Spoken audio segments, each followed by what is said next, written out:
This 0.00 penny stock is beginning to attract a lot of attention once again. Executive management have been buying up millions of shares over the past 3 months, and trading volume is in the hundreds of millions of shares each day. The company that I'm talking about is Two Hands Corporation, ticker TWOH on the OTC markets. Two Hands has been achieving huge percentage revenue growth this year, and a big announcement today is sure to attract investor interest over the next few weeks leading up to earnings. And this earnings report is just one of several upcoming catalysts due over the next few weeks. If you're new to this company, stick around until the end of this short video, because I also discuss what I think is one of the things that the company has done in the past month that has been seen negatively by some investors. Personally, I think this is a good thing because the terms of the agreement favour the company.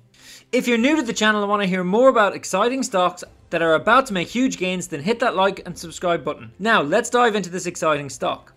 Two Hands Corp is a food distribution company through its 3 on-demand food brands: Go-Kart City, Grocery Originals and Kuro Food Services. Go-Kart City is an online grocery delivery marketplace that services the Greater Toronto area, delivering fresh and high quality produce, meats, pantry items, bakery and pastry, gluten-free and organic items. Their line of high quality products come from long partnerships with local and international suppliers. Grocery Originals is the brick and mortar retail experience that has recently launched in Ontario that offers a wide variety of fresh and specialty meals curated by corporate executive chef Grace DeFerde. And Kuro Foods is a food import and distribution brand that operates in a wide range of channels including food service, retail chains, hotels and restaurants, and online direct-to-consumer sales. Core offerings range from Italian-themed oils, pasta, sauces, to dry-packed goods, to exclusive wines, coffees and desserts.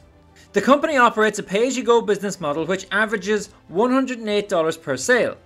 The global online grocery shopping market had been growing slow and steady for years, but between February and April 2020, food and beverage stores experienced a 107% increase in e-commerce sales in Canada. The pandemic was the primary reason for shoppers to switch to e-grocery, with about 65% of Canadian shoppers expressing concern about in-store food shopping.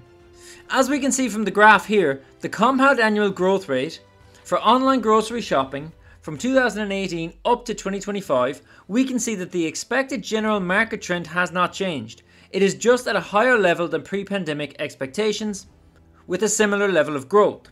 2020 just accelerated the process, and the online grocery market will still have a big role to play in every country going forward. This presentation estimates the total market size to be greater than $1 billion US. The milestones that they've achieved over the past 12 months clearly shows the level of growth that they have made since their soft launch of the website in Q2 2020, which had sales of less than $8,000. Q3 seen the launch of the mobile application and sales of $54,000. And in Q4 they recorded sales of $96,000 and total sales for the year of $159,000. In Q1 2021 alone, the company beat the previous whole year's sales revenue, growing sales by a massive 100% quarter over quarter. And we can see here that the company completed financing and listing onto the Canadian Stock Exchange. So Two Hands will be listed on both the CSE and the OTC pink sheets. And this trend in the level of growth has not slowed down in recent months either. Just today, Two Hands announced that sales for the first 3 weeks of October have now exceeded all orders from July and August. The company has begun to scale its business. The team has been working hard to roll out new programs, and it has been very successful. According to CEO Nadav Ilatov, we are building on our existing retail and wholesale while adding new areas of distribution that will allow us to scale the business. We remain focused on revenue growth to support building shareholder value. So let's look at this. In the first quarter of 2021, the company recorded revenue equal to that of the whole year of 2020. And now in October, in the space of only 3 weeks, the company is recording revenue equal to that of 2 months. Of course, we don't know exactly how much revenue the company recorded in July and August until the next earnings report is published in a few weeks. But by some simple estimates based on the level of growth so far in 2021, I think it's likely that we'll see revenue exceed $100,000 per month for the first time.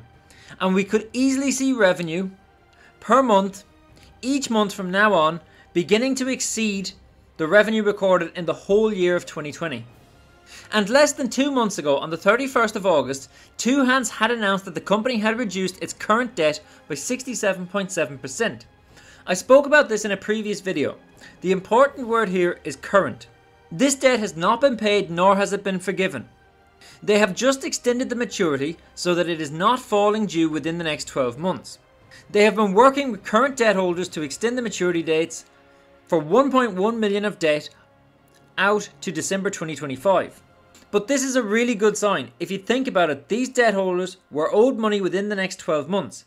If they suspected that Two Hands would not be able to pay this in 4 years' time, then the debt holders would probably try to forgive a portion of the debt in order to receive as much as they possibly could right now. So I see this as extremely positive news. And to me, this very clearly shows that there is confidence in the company that they will be able to pay their full debt by the end of 2025. Now, I don't want to focus too much on the financials of this company. As we already know, this is a very early growth stage company. And as we've already seen, Q2 and Q3 of 2020 seen the launch of their website and mobile apps.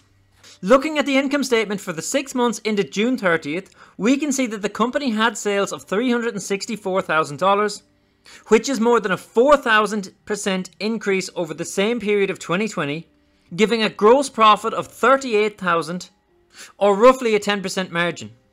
We can see the total operating expenses were quite high at 1.3 million, and there was also a large loss on the settlement of debt of 3.5 million, giving a total loss for the 6-month period of $4.8 million.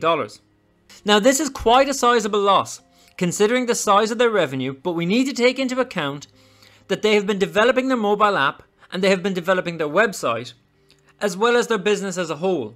And the largest cost of all here is the settlement of debt, which is the sort of expense that we're not going to see in every quarter. Looking at the balance sheet, we can see that they have total assets of 1.6 million, which is primarily made up of prepaid expenses of 1.4 million and cash of $120,000. While on the liability side, we have current liabilities of 584,000, long-term liabilities of 1.2 million, which gives us total liabilities of $1.8 million. So overall, they have slightly more liabilities than assets, but this has been greatly improved on the December 2020 figures, so they are going in the right direction. And as we know, since June 30th, they have also reduced the amount of these debts that were going to fall due within the next 12 months. Now, this is something that was seen very negatively by a lot of people, but personally, I do not think it's so bad. On September 1st, Two Hands announced $400,000 of Series D funding, and on the 20th of September, they announced the closing of $1 million of Series D funding. In that time, they sold 40,000 Preference D shares for a combined total of $1 million. Upon conversion, each of these shares will be convertible into 100 shares of common stock, and this can be converted no sooner than 6 months' time. So if this was fully converted, this would add 4 million shares, which is not a whole lot for any OTC company. This is financing that is vital to this company at the moment. As we've seen already, in June they were down to about $100,000. Now, something that I do like to see in these companies is when insiders are buying up shares of the company. This is always a very good sign. And the directors here have been buying like crazy in recent months. We can see here that directors and CEO bought 43 million shares over the past few months. And as we can see here from the Form 4s filed with the SEC, these shares have not been awarded as way of a bonus. These have been purchased by the directors. So this is a very good sign in my opinion. Looking at the chart over the past 3 months, we can see that any time that the stock has dipped as low as it is at the moment, it's usually followed by a big run up. So guys, that brings us to the end of the video. If you watched all the way through, then hit that like button. It really helps the channel out a lot. What do you think about the level of potential that exists here? Do you think that Two Hands can continue to grow revenue at such a high rate, and how far do you think this company will go? Finally, drop me a comment and let me know your price target for Two Hands Corporation. If you're new, hit the subscribe button and bell notification, and I'll catch you in the next one.